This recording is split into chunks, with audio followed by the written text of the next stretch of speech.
Welcome to Grief Chats with Dana and Mira, where we talk candidly about all things grief and widowhood. Grief is hard. Let's talk about it. Okay, I feel like we should just jump into this.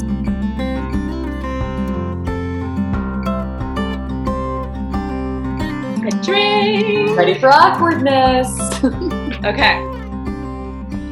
Welcome to Grief Chats, everybody. Today we have the best topic ever. We're going to be talking about grief, dating, and sexuality, which is probably the most common topic I think both Dana and I get asked about.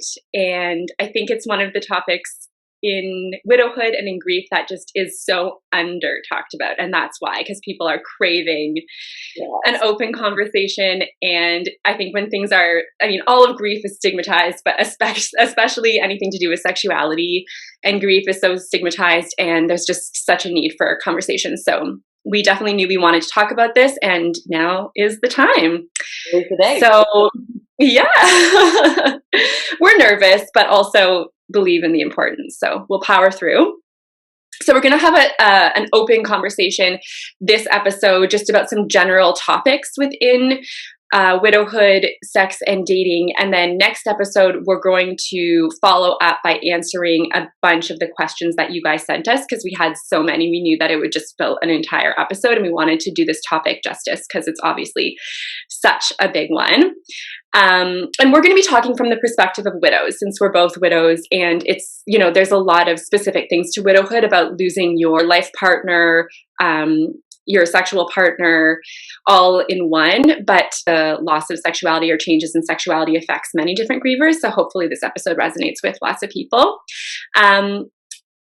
Within specifically widowhood, I think the reason why it's such a complex topic is that often we watched our partners die. So we watch their physical bodies actually kind of wither, especially if there was a cancer diagnosis. And that can be really, I think that adds an extra element of trauma to us as sexual beings and physically intimate beings. And, there's also the issue of being in love often with, more often than not, forever in love with somebody who is dead, while also still being here and potentially wanting to be with somebody else, but being so torn about it because we are also forever connected to and in love with someone who is dead, which I think separates widowhood very much from divorce. One of the many ways that widowhood is very different from divorce. And there may be lots of feelings around guilt, around, all of the judgments from other people, around wanting this sort of push and pull between wanting a sexual partner, wanting that again for ourselves, and also resisting it and pushing it away for a number of reasons that we're going to talk about today. Yeah. And I also think I just want to add that we are only sharing from our experiences. I feel like we say this every time, but especially with sex and relationships, it's so different for everyone. And so we are hoping to come from a place where we are not judging. And if our experience is different than your experience, it really is not meant to be judgmental. It's just we're sharing what we know and what we've been through personally. And I think we'll be pretty open, even though I think we are struggling a little bit with how much to share and how open to be. Like most people, this is not an easy conversation to have. But really, I just want to say there's no normal, there's no right way, there's no right timeline. And so just want to be clear with that from the beginning, that this is just our experience and how we're handling it. Mm-hmm, mm-hmm. And I think in grief, there's so many judgments and expectations around timeline and all of that stuff. And everybody's so different. We say that about everything in grief. Yes. But I feel like with sexuality and intimacy specifically, there is even more of a wide variety of how people respond that can just be complete opposites. The spectrum is so large and varied, and I just feel like I've heard everything. Everybody just responds in a different way, and everyone's wondering if they're doing it right, Right. And if there is no right, it's it's impossible. The whole thing is impossible and so tricky. So yeah, zero judgment at all.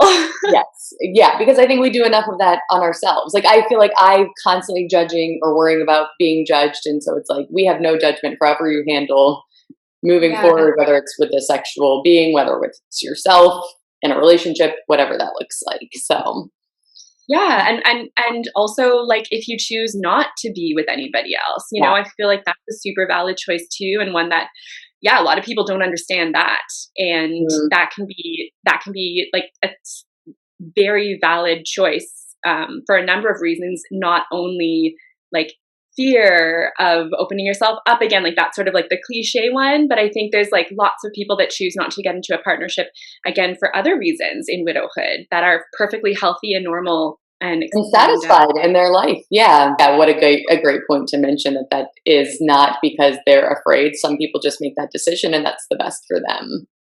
Yeah, totally. So do you want to start by sharing a little bit of your experience in this realm and what we went through and are going through? Yeah.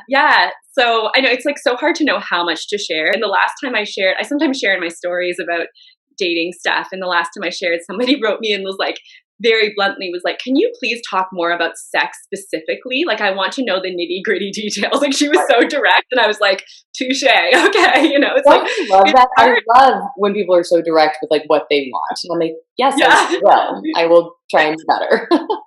Yeah. Because I kind of talked about like this first date that I went on. And for me, I decided like 4 months after Brian died, I was just like, I'm going to do this thing. I'm going to go on a date. Like I sort of put this thing on myself where I was like, I have to do it.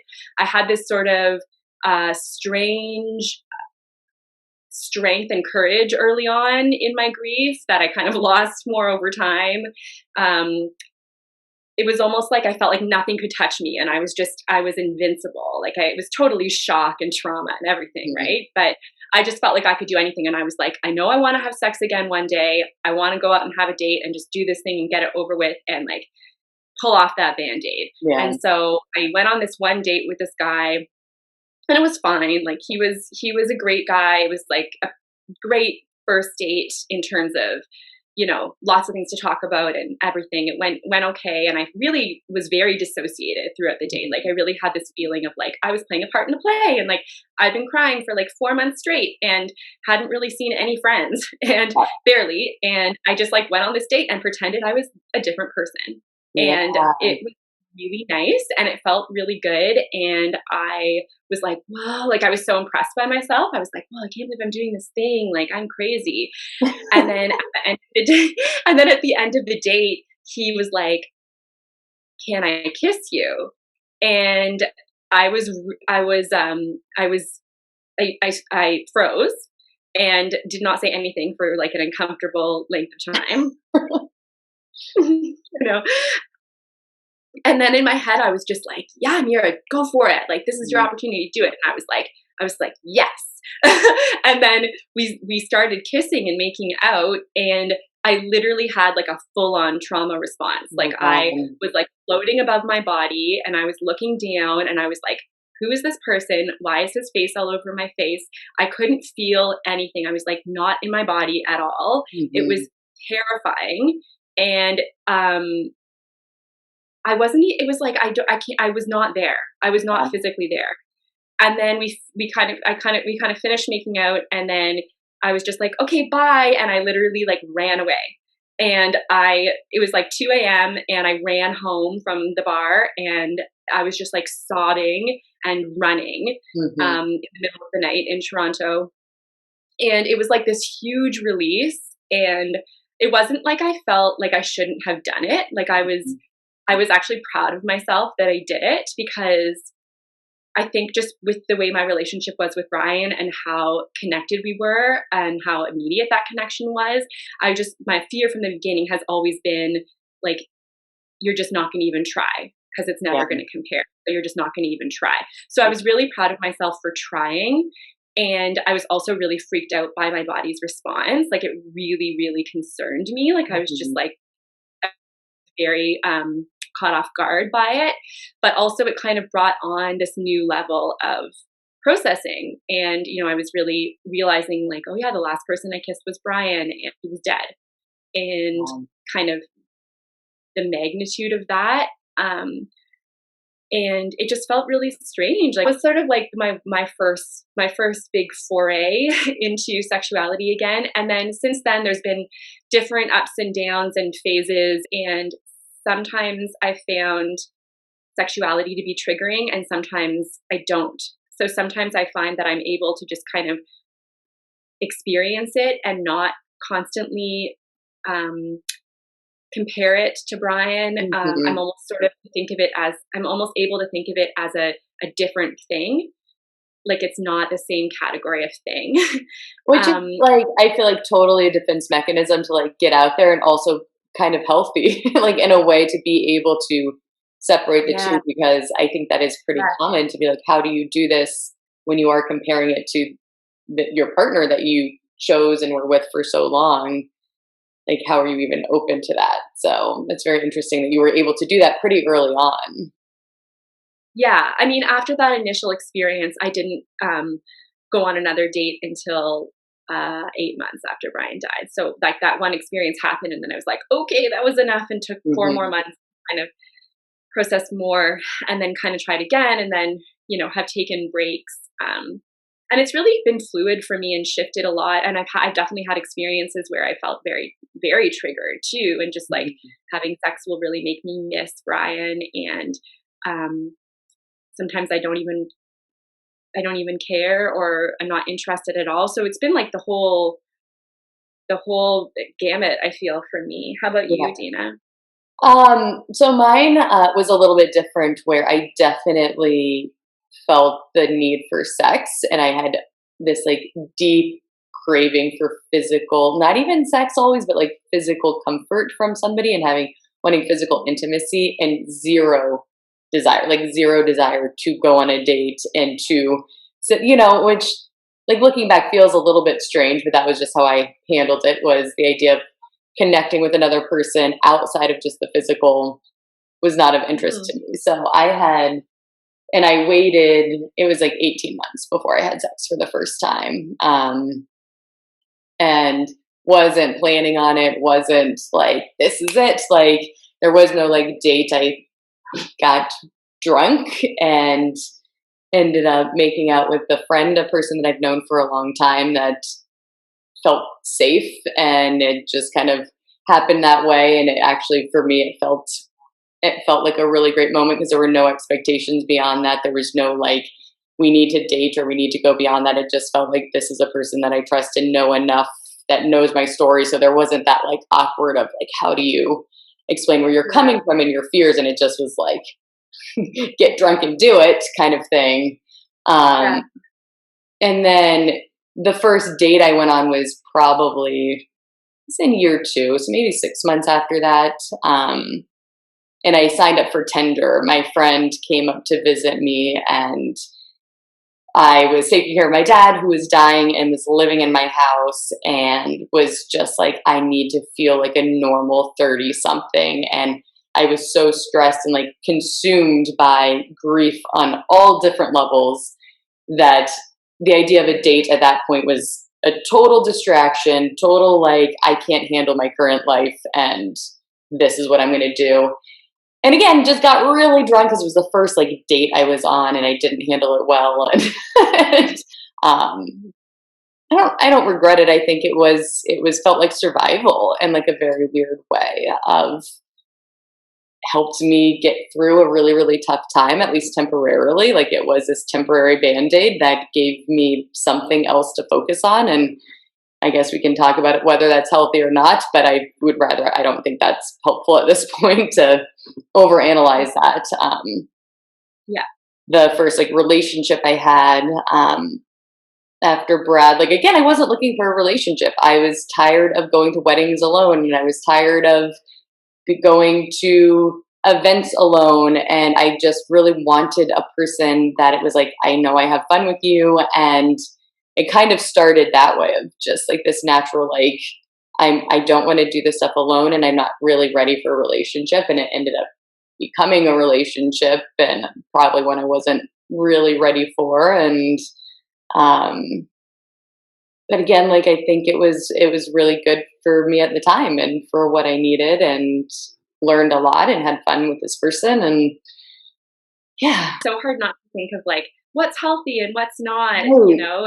If you never put yourself out there ever, some people could say that's unhealthy. If you put yourself out there too soon, some people could say that's unhealthy. Like, I think even if you do something that feels like, for me, when I, kissed that guy and had that horrible reaction, like I said, I still don't think it was the wrong thing to do, because then I had that to process. Like, I Yeah. took in that experience and I processed it.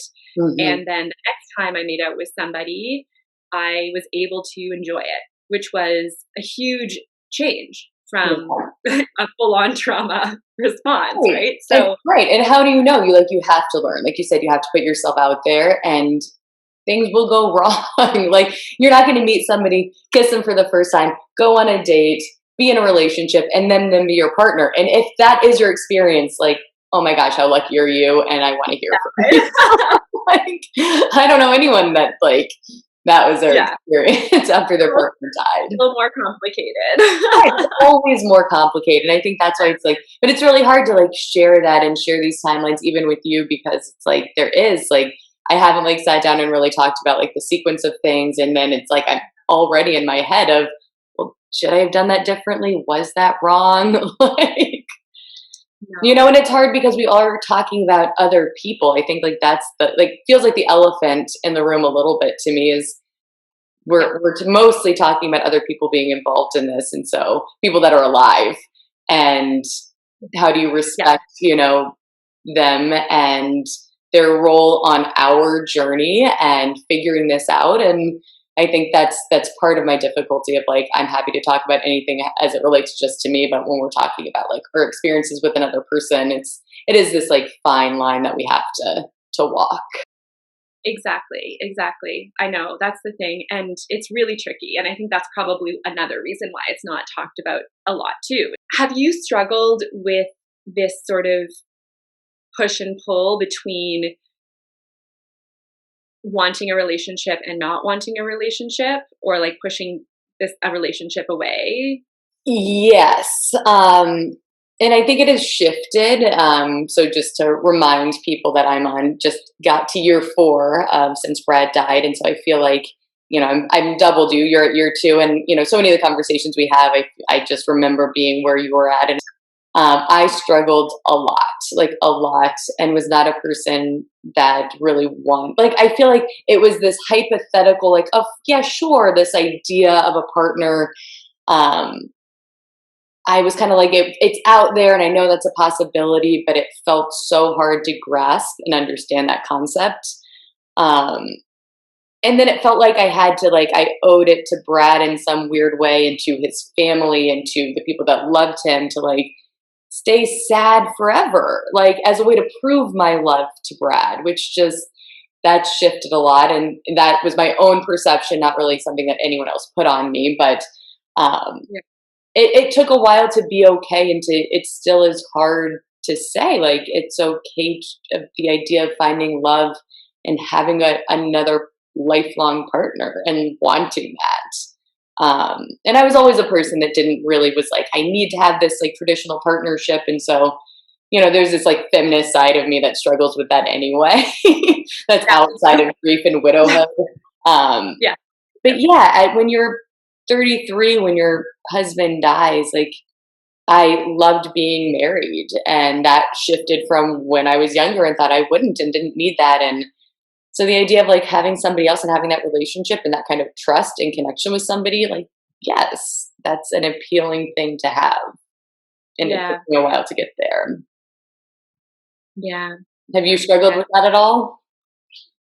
Yeah, for sure. I mean, I definitely am still in a place where that's kind of my main thing with all of this. I haven't had a lot of guilt. I haven't had a lot of, I don't know. I kind of just, my big thing is I don't actually know if I can't really imagine myself being happy with somebody else yet. And I think it just might need more time, but it's really hard for me to come to terms with accepting the fact that I would actually find someone who I would ever want that with now.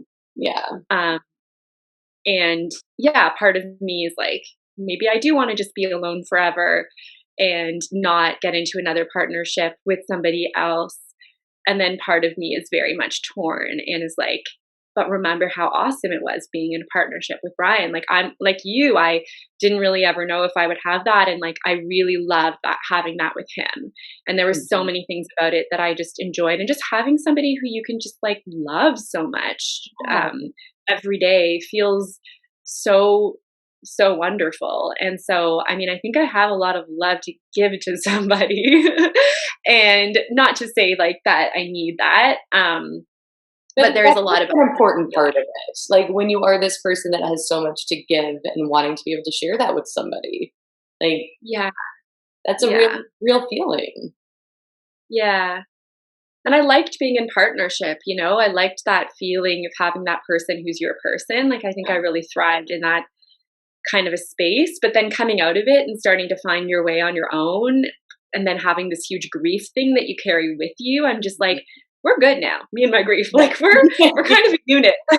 We got our thing going now. And it's like, I don't really know how anyone else would fit into that yet. And like one of the wonderful men who I dated since Brian died, who is just like such a spectacular human being, and we connected so much on so many levels, so understanding of my grief, and I just couldn't do it. Like I just couldn't. I was like, I don't know if it's just timing or what, but I was just like, I'm not ready to do that with anybody else right now. And that really scared me too. Yeah. And I totally relate to that. And I think I felt pretty similar to that, of just the grief is so intense. And I think you and I are very outward in how we share it and express it, and the idea of allowing someone else to support that. Like, you know, I feel like I am dating a different person now, and I feel very fortunate that this person like allows Brad to be in our conversations and to me be very open to that. But I also think that for me, it came with timing of getting to the point where I knew better how to carry that myself, and I'd been through it long enough to really like to be able to let somebody in and to be okay. And even then it's still hard, but like to cry about Brad and to share that with a person, it is the most intimate thing. Like we're going to talk about sex and all of these things, but sharing your grief and your partnership and your love with another potential partner is so intimate and so hard for anyone to understand, even people that are in this space. Like it was so hard for me to understand. And it's, I have to have that in a partner. Like I have to have someone that can help carry that and understand that. And that it takes a rare person. It takes a special person to get there. And I think early on, I was like, this will never exist. Like that will never exist. Like how could I possibly allow someone into this space? Yeah, that sounds tricky. Yeah. And then eventually you just, I think, I don't know. I think for me, it was like, I don't even know how to describe it because the grief is still there, but it's not like so all consuming. And so I'm not so much in my head analyzing how I carry it. You just start carrying it, you know, instead of thinking about how you carry it. It's just part of you and ingrained in you a little bit more, where it makes it easier to create this space for something else. At least that's how it felt for me, I think. Yeah, that makes so much sense. Okay, let's talk stigma and other people's expectations / our own expectations on ourselves.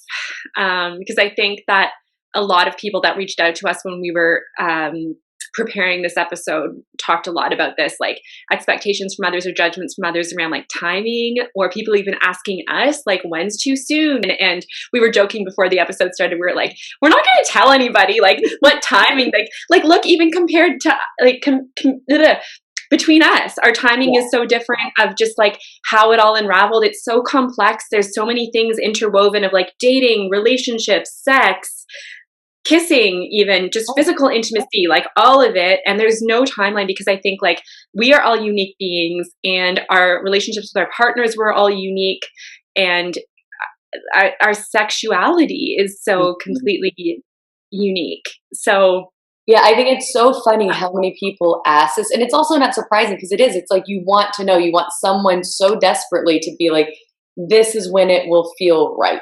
Like, because we're in this weird gray unknown space and we want it to be easier. And it's not. And it's like, it is so complicated. And I think, as you said, it's so different for everybody. So I'm sorry to everyone. We're not going to give you a time. Yeah. You got to figure that out and trust yourself of like, if it feels too soon, then it's too soon. And if it feels right and everyone else says it's too soon, then fuck them. like, Yeah. like, Yes. like Yeah. this is your Yeah. journey. And I think that comes like the perception of other people and the judgment. It's like, it's going to happen no matter what. Like whether it's your own perception of their judgment or people actually saying stuff to you, but this is your path. This is your journey. Yes. Like Absolutely. I think it's so hard to let go of that, but it's really important too. Yeah. And I was just going to say, nobody else understands your experience. You are the only one who understands your experience. You are the one who is in relationship with your partner who's dead. So nobody else's feelings matter, in my opinion, or Right. should matter. And I hate the fact that this is sort of an extra burden that widows have to carry of having other people's expectations or judgments on them, on top of how hard it is just navigating it on your own, all the judgments and expectations you have of yourself. I just hate that there's like any sort of worry about what other people are going to think. But having said that, I was going to share an experience that I had where around 8 months after Brian died, I wrote a piece and published it on my Medium blog about sexuality and widowhood and dating and my experience. And I talked about this date that I had where I freaked out. And then I talked about another experience I had that was better. And I remember publishing it, and like literally a minute later, one of my friends texted me and she was just like, "OMG, Mira, I can't believe you kissed someone already." And when I asked her, like, why? Like, why is that surprising? And she wasn't, openly mean about it or anything. She was just like, it surprised me. I didn't think you were ready for that yet. And I remember just the feeling in me where it was interesting. The way it made me feel was like, well, it's completely invisible, first of all. Like I was just like, you have no concept what this is like. And also like almost like separated from myself in a way. Cause I was like, oh yeah, this isn't what I would have expected of myself either before. Yeah. Brian was dying of cancer. If someone had told me you're going to be going out on a date with someone in 4 months and kissing them, I would have been like, no fucking way. Are you crazy? There's no way I would ever do that. And so just how disorienting widowhood can be and how much changes. And it just made me feel so disconnected from like my peers, myself, my expectations of my own life, and just, it was, yeah, Yeah. it was And horrible. I think what I wish people understood, like now, just like imagining you in that scenario of like 8 months in, and like from our friends and the people that love us the most, it's like, I understand that this is difficult, but it's like every major milestone, whether that's kissing someone for the first time or having sex or going on a date or thinking about any of this, I just want your people to celebrate it because I don't think people understand how hard and how much internal turmoil comes with each of those milestones.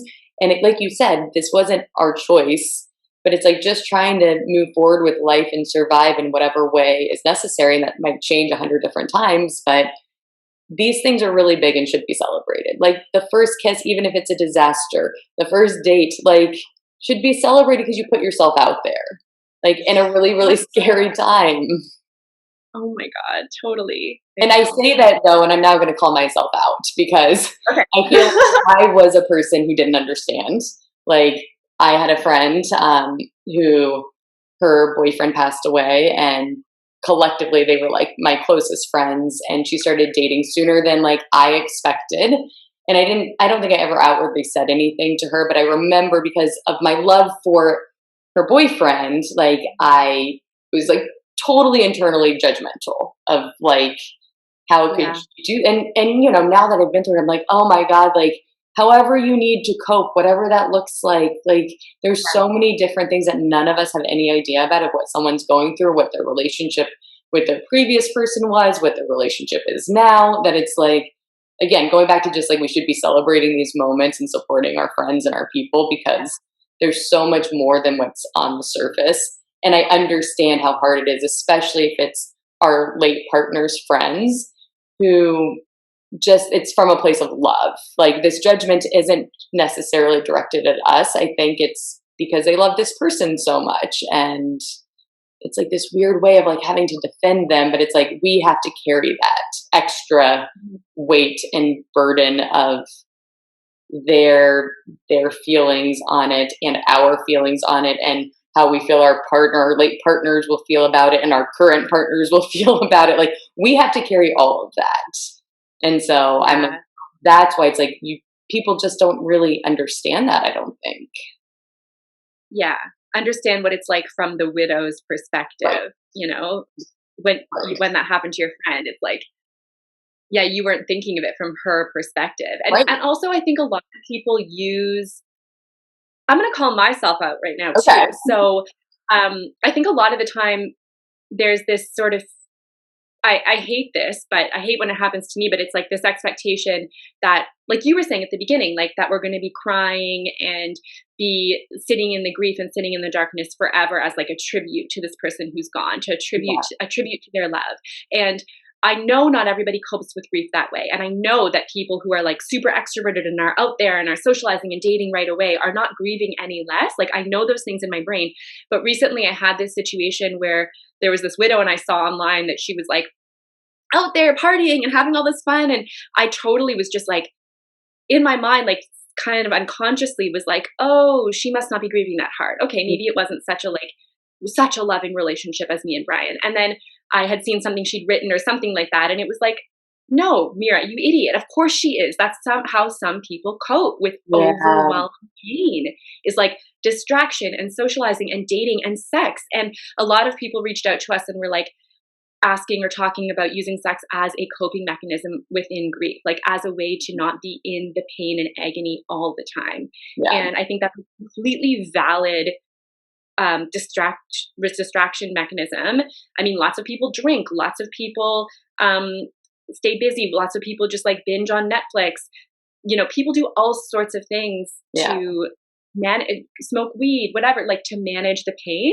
And if you're having sex in a healthy way with like a consensual partner, I don't think that's any less healthy than like any other. It might even be healthier than like many other coping mechanisms, you know? Right. So I think that's really important to acknowledge. And also I wanted to say one other thing about the timeline thing, which is because I think just back to what we were saying when people were kind of asking us, like, what is the timeline? Mm-hmm. I feel like there's such a desire. I remember when Brian died, I had that question so much. I was like, how long? Because in my mind, when he first died, I was like, I'm going to eventually find someone else and then this pain is going to dissipate. Like I kind of told myself that at the beginning, even though I didn't want to be in another relationship. I was like, at some point, like in my brain, I was like, I will be in another relationship at some point and then it won't hurt. And I like told myself that. And then I remember kind of wondering, like, how long is it going to be? How long am I going to have to sit in this grief before I'll meet someone else? And that's been one of the things that's been hard as time has gone on, because that illusion has been completely shattered. And I've realized, you know, it's so much more complicated than that. It's not just going to like take away my pain. And also, I don't even know if I'm ever going to have that. Yeah. You know, so that's super important to kind of say too. I do think that people jump into relationships for that reason, because you think if there's somebody else, if there's happiness in your life, if there's these like wonderful distractions, that somehow there's not the space for grief. And I think we've both learned that, oh, that grief comes with you, like in your next relationship and all your joyful moments and like all of this stuff, like it doesn't eliminate those feelings. They're just there together. So, you know, but I think I felt the same way of like, if only I can like fast forward to this time and this other experience, it will be better. And it's not the case. Yeah. And that kind of leads into, we wanted to talk, or at least touch a little bit upon some of the pressures that we receive from people in our lives who want us to be in a relationship again. So there's like judgments, I think, of people who are like my friend, like, oh, I didn't think you were going to do that so soon or whatever. Mm-hmm. But then there's also pressure from people who mostly I feel like are people as opposed to our partners people, I can just tell like they want me to be in a relationship again because they, you know, like anytime I've been dating anyone, like you can just tell they're like so excited and asking all these Yeah. questions. They really want, and you know, that's part of that misconception we were just talking about where like they think that then I'll be happy again if I'm in another relationship. Yeah. They won't see me, they won't have to see me so sad. And like, sure, in a lot of ways, my life would probably be like practically easier if I had a partner who I was in love with. And, you know, sure. But I think that can sometimes feel like an extra burden on us. Like sometimes I feel like then there's this expectation on me, like that I should find somebody else and people want me to, and I can feel that other people want me to find somebody else. And that can feel really tricky as well, I think. Yeah. I mean, I think you're right. I think that it's like everyone wants you to be okay, you know, and part of it is because they truly love and care about you. And part of it is because we don't know how to handle each other's grief. Like we've talked about a million times in our grief illiterate society that when you're dating somebody else, it somehow is like, okay, I no longer have to worry about you. I can like cross you off my list because grief is no longer a part of your situation. And so I think it comes from a good place, but I think it also gets, at least that's how I take it, where it's like, oh, you actually just don't want to handle my sadness anymore. And I remember, I mean, posting when I was in my first relationship, and I posted on Instagram about it. And we had been dating for a while at that point, and the number of comments and likes, like it was like liked more than any other post I've ever like written, commented more times. And I remember feeling really shitty about it, of like all the like congratulations and like basically you did it. And I was just like, Success! like, I feel like I've accomplished so many amazing things as a widow and since Brent died, and was actually kind of offended. And I understand, you know, I know you understand like just people wanting the best for you, but it didn't really feel great. And I say that without like, I don't know how else I wanted people to respond. But like, it's just like, this is another thing I'm going through, and it's full of all kinds of emotions. And I don't know, it all just felt hard. Like sharing about these moments still feels hard. Like still feels hard. I know. This whole thing of dating as a widow, it can feel like so isolating and so destabilizing. And like, even as I'm telling you, like these ways that I've dealt and things I've done, I'm like, who is this person? You know, and right. who am I? It's so disorienting. And I remember like, I think like 2 weeks after Brian died, I was like attempting to watch this show on Netflix, and I was just sitting on my couch, and there was a scene of these people making out, and I remember just seeing them making out, and I was just like, oh my God, like, and I remember my thought process was, what if I never make out with anyone ever again? Mm-hmm. And then I was like, wait a moment. What if I do make out with someone again? Right. And I was like, I don't know which is more disturbing to me right now. And it's such an uncomfortable place to be in. And people just don't get that. It gets so destabilizing. So I have a question related to that. So when you did make out for the first, like, did you feel like you were cheating on Brian? Like, did you have, because I know that's a common thing of like feeling like you were betraying your late partner. You did not feel that. Right. And we did. We wanted to get into guilt and fears next, because that's another big one. Yeah. So this is a perfect way into guilt and fears. So I did not feel like that. I think that I may experience those things for the first time when and if I ever actually am like really falling in love with somebody. I can imagine perhaps, I don't know, I'm not sure, but because for me, I mean, I think it has a lot to do with my relationship with Brian. He was just so open. He wasn't very possessive of me or closed-minded about stuff in life. And so I think for some reason, I just know that with his personality, I know 100%. We didn't have any time to talk about this, by the way. That's another. Yeah, I was going to ask if you guys talked about it at all, but yeah. Because like it was just so quick, and he was so out of it, and also I just kind of knew, like it wasn't like I had this deep desire to get his consent. Like I just knew because of who he is, I was just like, he's going to be like, fuck, do whatever the fuck you need to do to survive me. Like, don't, you know. This is how I would feel with Brad, and I'm imagining how you would feel if it was reverse of like, yeah, you do anything. I don't give a shit. Yeah. And I don't know, like, I believe that like once you enter the spiritual realm, like all of those feelings of jealousy or possessiveness that you might have just disappear and dissipate. And it's like love, and, you know, you want people to like be in their highest good and just connecting to themselves in whatever way they can. And like, I just know that Brian would just want me to do whatever I need to do to be happy. So I haven't felt any guilt. I felt other guilt within my grief a lot, but not specifically around being sexual with other men. It triggers me and makes me miss him more, I guess, is more what it is. Yeah. How about you? Have you ever felt like guilty or like you're cheating? You know, I think it not like I'm cheating on Brad.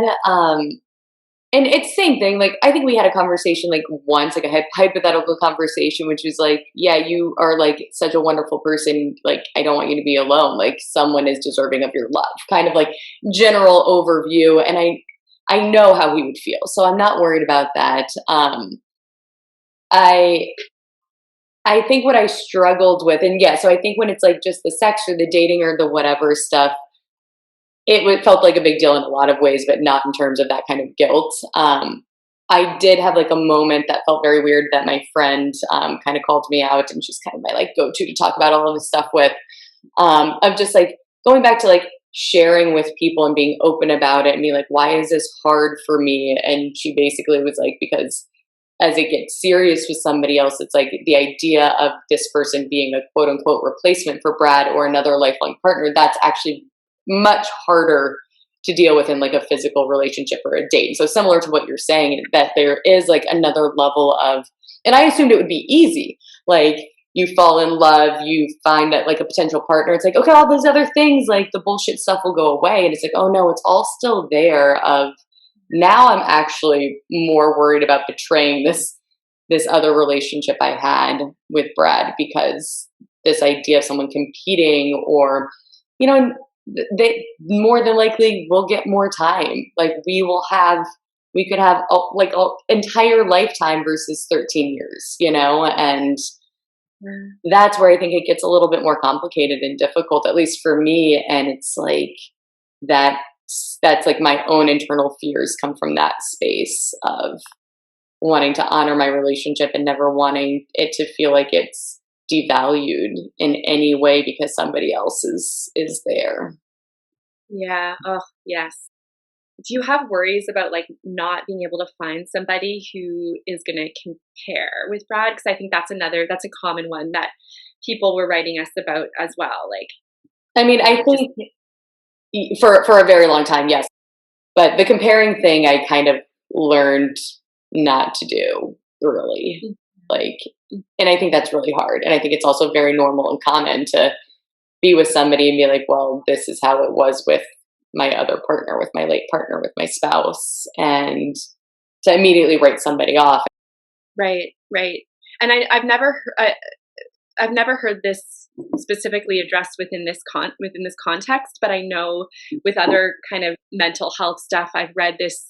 There's this idea that if there's a thought that's kind of coming in, or something that like your brain wants you to process or think about, and you try to push it away or suppress it, it will just continue to come back in louder and louder and louder ways, versus like accepting it and thinking about it and kind of like allowing that thought in.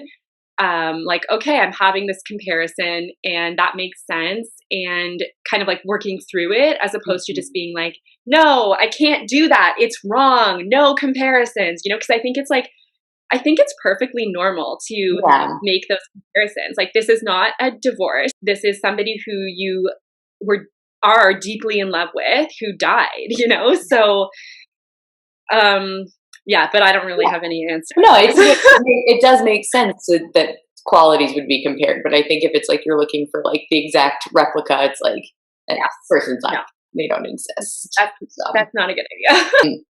A lot of people ask about stuff that is basically like what's normal, and we have a lot of, and I do think it's really important to talk about it, because I think these are some of the more like taboo, like internal struggles, and so I do want to make sure we address, and we'll do more of these in the Q&As in the next one. Like using sex as like a coping mechanism to deal with grief, totally normal. Like no rule book, no right or wrong, 100%. Yeah, and like feeling shame or like feeling shameful about having sex, or a lot of people commented to us like having difficulty getting off during sex because of grief, which I feel like that makes so much sense. Like obviously that is going to be an issue for some people. And also I also wanted to add, like, if that hasn't happened to you, that's also normal. Yeah. There is such a range there of people who are, especially, and it's one of those things, I think it takes practice. Like I think the more you do it, like maybe the first couple times you will be in your head and you will have a hard time because it's a big deal. Like it's a big deal. And maybe not, maybe from the beginning you can, like you said, and like that's the release. That's like really wonderful. I know. And just like, I feel like if there's one thing I hope people kind of take from this conversation is like, there is no right or wrong. How could there ever be a right thing? No matter what the path is that you take, it's not going to be the acceptable right path, because none of this makes sense and none of this is what you wanted for your life. And it's not, none of it is right. Another thing a lot of people, like quite a few people messaged us about masturbation and about like,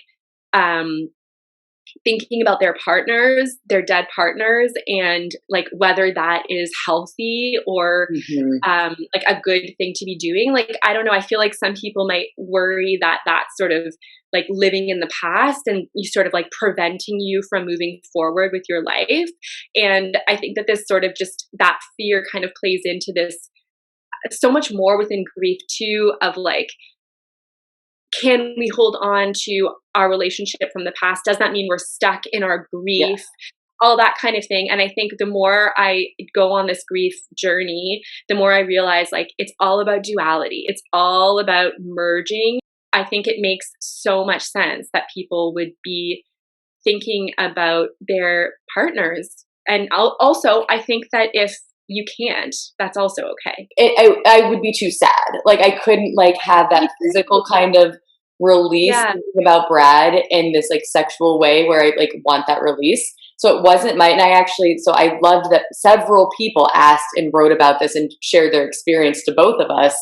And if you can have that moment of like positive release in that, like how wonderful is that? Like it's not wrong. It's not something to be ashamed of. Like that's so incredible.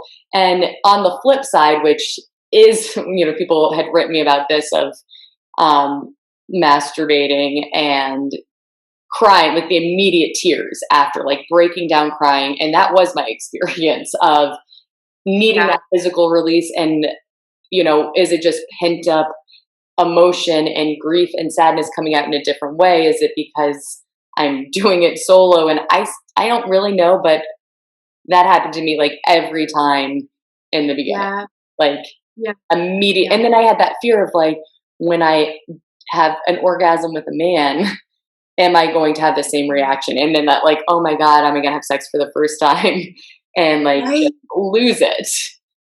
And that's so, And I just want people to know, because again, multiple people DM'd us about this of like, that's normal and common and happens. And I think, for the record, I didn't break down when I had an orgasm with a man for the first time. And so, there's hope if you have that fear. And also it's okay if you do. Like it's okay if you do. And also common from my I think it really is. I think and I probably did after, like, when I was by myself trying to process that and what that meant. Yes, I've definitely done that too.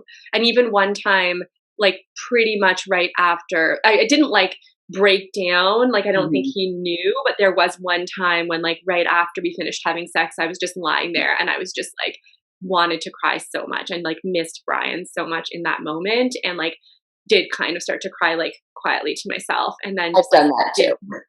I didn't feel like sharing that with him, but I've definitely, it just was like, oh my God, it just makes me miss him so much. Because that's the thing, sex can be triggering sometimes because it's an intimate thing that you shared with your partner and that you never necessarily thought that you would be doing with a different person. And just the mind flip of being like, oh no, now it's this thing that I'm like out there again, and that's the other thing is like this identity issue within being a sexual being. Cause like you're like out there dating again and, on Tinder or whatever, like, it's like, it's an identity fuck. Cause you're like, I didn't think that this was going to be my life. Like, who am I even? It's so confusing. Yeah. It's so true. But before we finish, I wanted to share this one story that I thought was like a nice way of ending the episode off. So there was a widow, just because I think it was such a unique perspective, and because a lot of people were asking us questions around like, how do you actually get into another relationship when you're forever in love with your husband? Like, even sometimes when I hear widows be like, but I'm remarried and like I have equal feelings for both my partners and I love them both equally and everything. I'm just like, it just feels so simplistic. Like, and I almost like don't believe it. I'm like, but is it true? And I'm so interested to see if I actually ever go through something like that. And I'm like, it is true. Like, people say like when you have another kid, you don't think that you can love your kid anymore, but then all of a sudden you have room for this other love for the second kid and you love them equally. So people kind of use that comparison. So I thought that this woman's perspective was so interesting. So basically, it was a perspective I haven't heard before. She was in a relationship with somebody now, and she basically acknowledged, like, she said, I have had to sit with the discomfort within this new relationship that I am forever in love with my partner who's dead, that I wanted to be with him. Like, he was my deepest love I have ever experienced.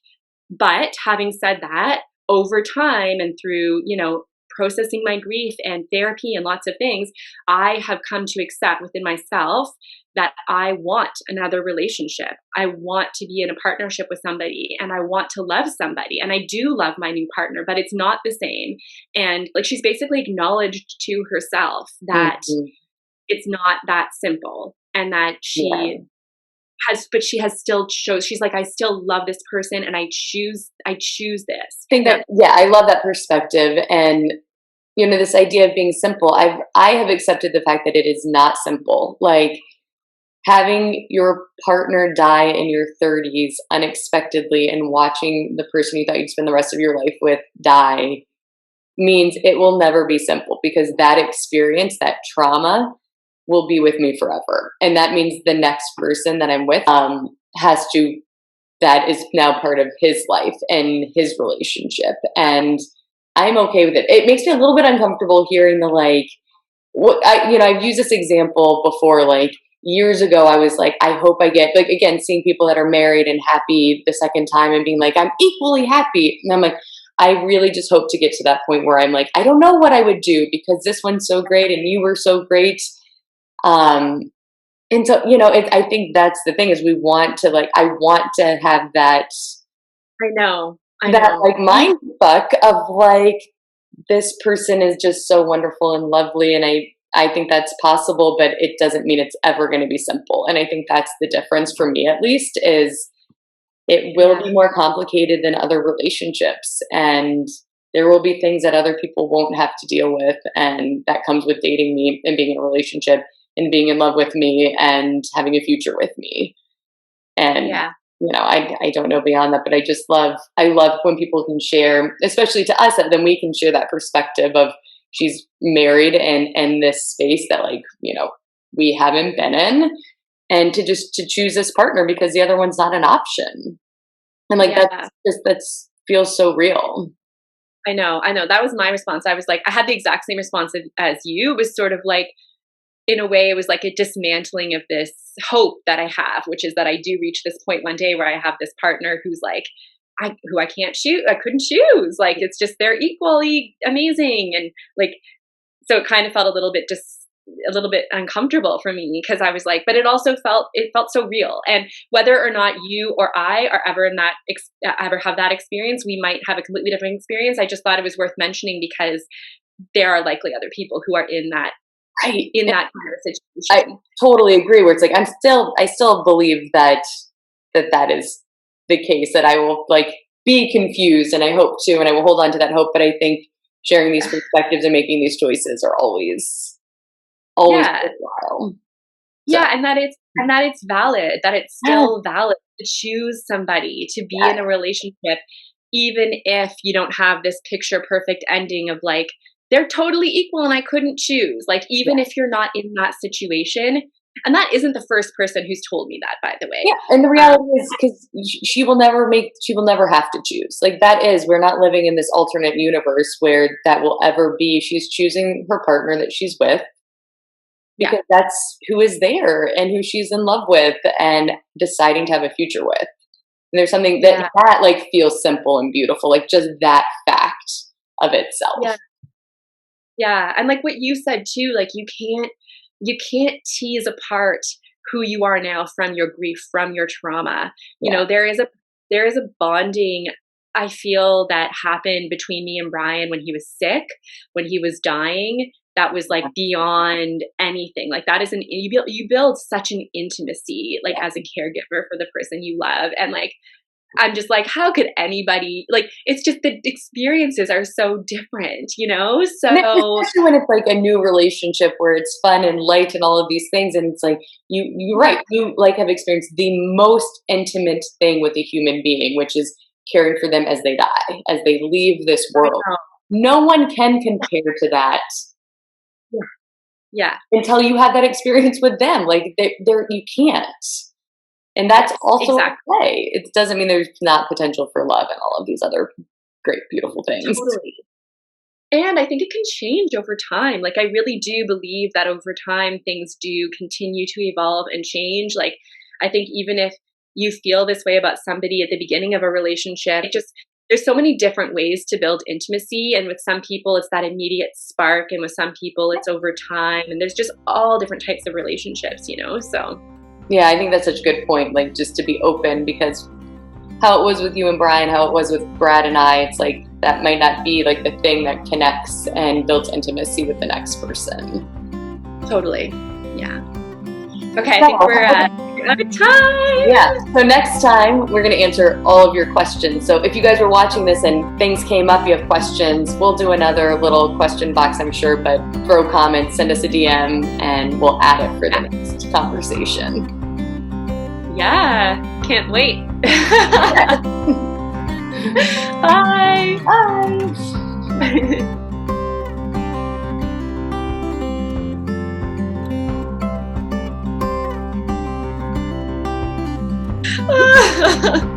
Yeah, that would be funny. We'd be terrible. I'm surprised that hasn't happened yet, to be honest, considering all the things that have gone wrong. And now we probably jinxed it. I was going to do, like, legit do bourbon. I was like, it seems aggressive at 4 o'clock. For the rest of my life and what I need to actually accomplish today.